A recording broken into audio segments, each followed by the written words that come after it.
Assalamualaikum teman-teman, bagaimana kabarnya hari ini? Semoga selalu dalam keadaan sehat walafiat. Baik, sebelum kita mulai pembelajaran kita hari ini, mari kita awali dengan berdoa terlebih dahulu. Sikap berdoa mulai.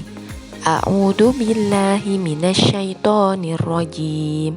Bismillahirrahmanirrahim.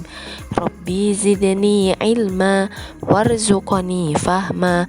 Rabbi shrah li sadri wa yassir li amri wahlul 'uqdatam min lisani yafqahu qawli. Amin. Nah, baik teman-teman, hari ini kita akan membahas materi tentang kisah keteladanan Nabi Yusuf alaihi salam.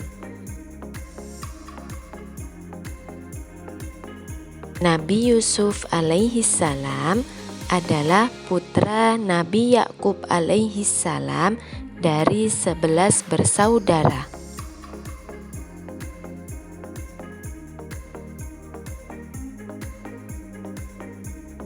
Ibu Nabi Yusuf bernama Rahil. Ia mempunyai seorang saudara yang bernama Bunyamin.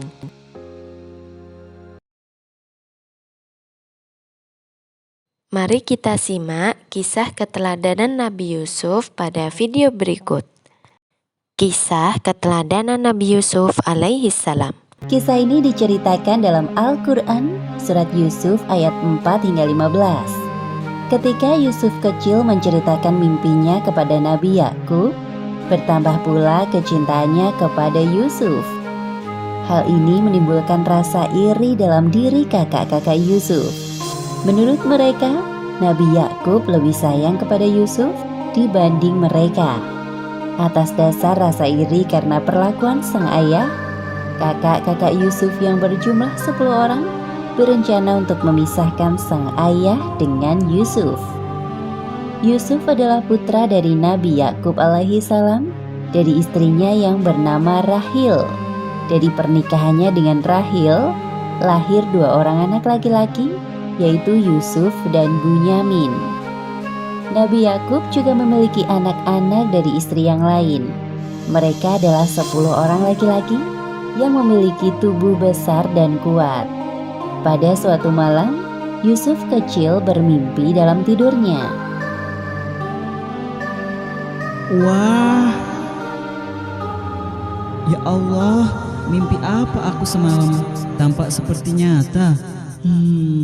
Apa aku ceritakan saja ya perihal mimpiku semalam kepada ayah? Mungkin ayah bisa menjelaskan sesuatu kepadaku terkait mimpi itu. Yusuf bergegas mencari ayahnya. Ayah. Iya anakku. Wahai ayah, ada yang ingin aku ceritakan kepadamu. Apa itu wahai Yusuf? Bicaralah dengan tenang. Jadi, semalam aku bermimpi. Mimpi itu tampak seperti sebuah isyarat. Apakah engkau bisa menafsirkan mimpi itu, wahai ayah? Memangnya apa yang engkau mimpikan semalam wahai anakku? Sesungguhnya, aku bermimpi melihat 11 buah bintang, matahari, dan bulan. Kulihat semuanya sujud kepadaku. Nabi Yakub terdiam mendengarkan cerita Yusuf dan kemudian tersenyum. Hai anakku, janganlah kamu ceritakan mimpimu itu kepada saudara-saudaramu. Maka mereka akan membuat makar atau untuk membinasakanmu. Sesungguhnya, syaitan itu adalah musuh yang nyata bagi manusia. Mimpi Yusuf tersebut merupakan sebuah isyarat kenabian, seperti yang disebutkan dalam Al-Quran, surat Yusuf ayat 6. Dan demikianlah Tuhanmu memilih kamu untuk menjadi nabi, dan diajarkannya kepadamu sebahagian dari takbir mimpi-mimpi, dan disempurnakannya nikmatnya kepadamu dan kepada keluarga Yakub, sebagaimana Dia telah menyempurnakan nikmatnya kepada 2 orang bapakmu sebelum ini, yaitu Ibrahim dan Ishak. Baiklah ayah, aku akan merahasiakan tentang ini. Tapi, apa maksud dari mimpiku itu? Satu hal yang harus engkau ketahui anakku, bahwa Allah telah menyiapkan kehidupan yang mulia untukmu kelak. Nabi Yakub mencium kening Yusuf dengan penuh rasa cinta. Setelah peristiwa itu, kecintaannya kepada Yusuf semakin bertambah. Ia sadar bahwa Yusuf kelak akan meneruskan perjuangan dakwahnya. Kepribadian Yusuf yang menyenangkan menambah kehangatan dalam keluarga Yakub. Namun hal tersebut tidak berlaku bagi kakak-kakak Yusuf. Yusuf, itu lucu sekali. Lucu kan ayah? Iya bener kak, cerita itu lucu sekali. Kepribadian Yusuf yang sopan, patuh dan menyenangkan menimbulkan rasa iri di hati kakak-kakaknya.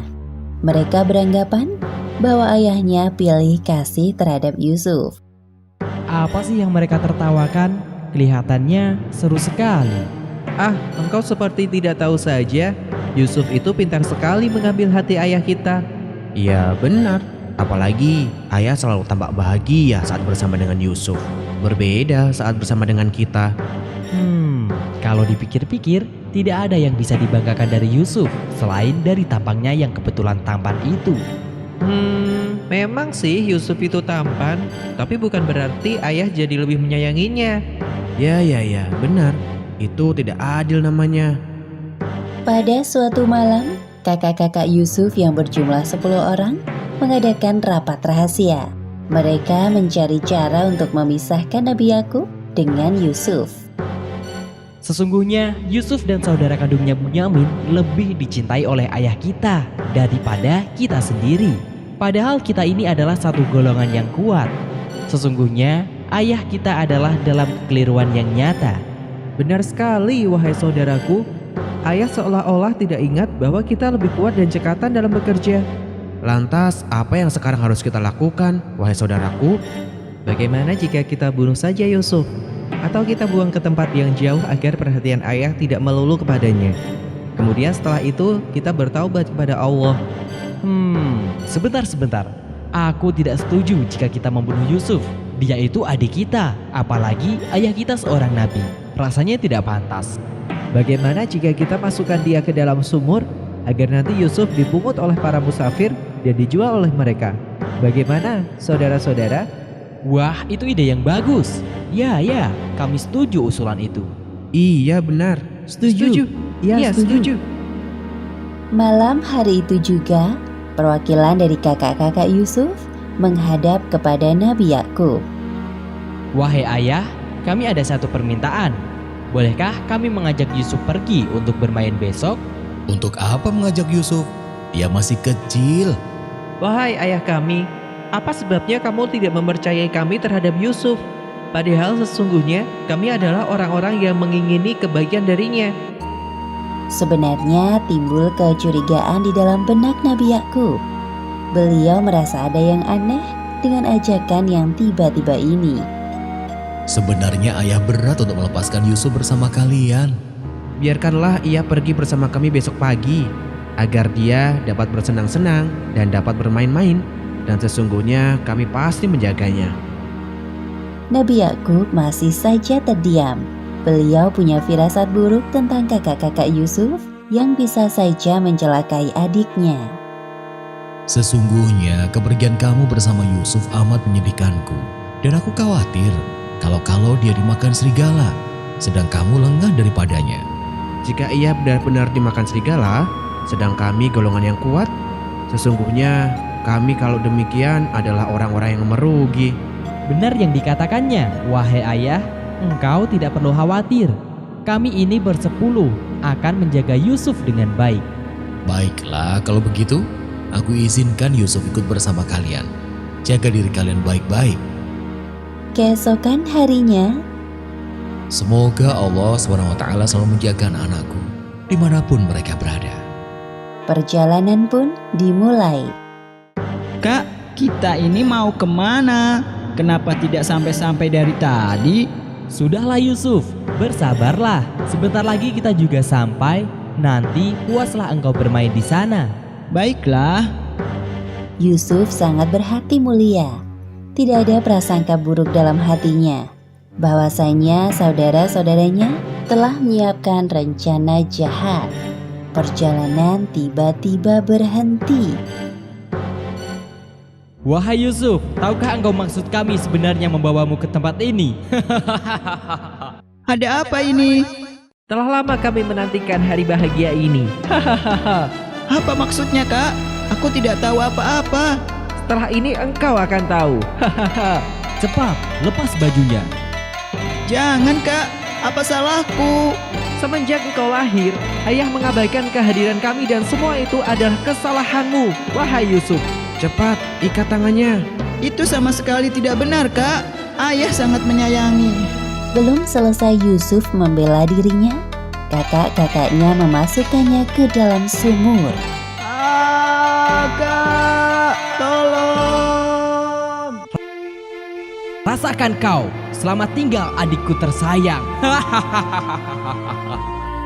Sekarang kita tinggal bawa baju Yusuf ini dengan lumuran darah kambing agar ayah percaya bahwa Yusuf telah meninggal dimakan serigala. Baik, ayo kita segera pergi dari tempat ini sebelum ada orang lain yang melihat. Ayo. Sepeninggal kakak-kakaknya, Yusuf meringkuk di dalam sumur sambil terus berdoa kepada Allah. Seperti yang disebutkan dalam Al-Quran, surat Yusuf ayat 15.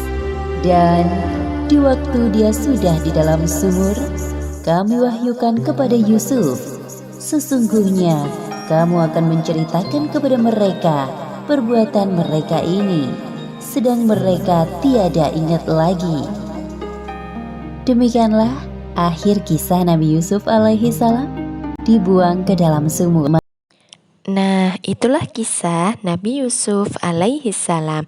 Ada beberapa keteladanan dari kisah tersebut. Di antaranya adalah yang pertama, kita harus menjadi pribadi yang pemaaf. Meskipun orang lain telah berbuat jahat kepada kita, tapi kita tidak boleh memendam rasa dendam terhadap mereka. Kemudian yang kedua, kita harus bisa menolak jika diajak kepada perbuatan yang tidak baik. Yang ketiga, kita harus berprasangka baik kepada Allah Subhanahu wa Ta'ala, apapun yang terjadi, meskipun itu hal buruk yang terjadi pada kita, tetapi Allah Maha mengetahui mana yang baik untuk hambanya. Demikianlah materi yang kita bahas pada hari ini. Semoga apa yang kita pelajari hari ini bermanfaat bagi kita semua. Mari kita tutup dengan mengucap hamdalah. Alhamdulillahirabbil alamin. Wassalamualaikum warahmatullahi wabarakatuh.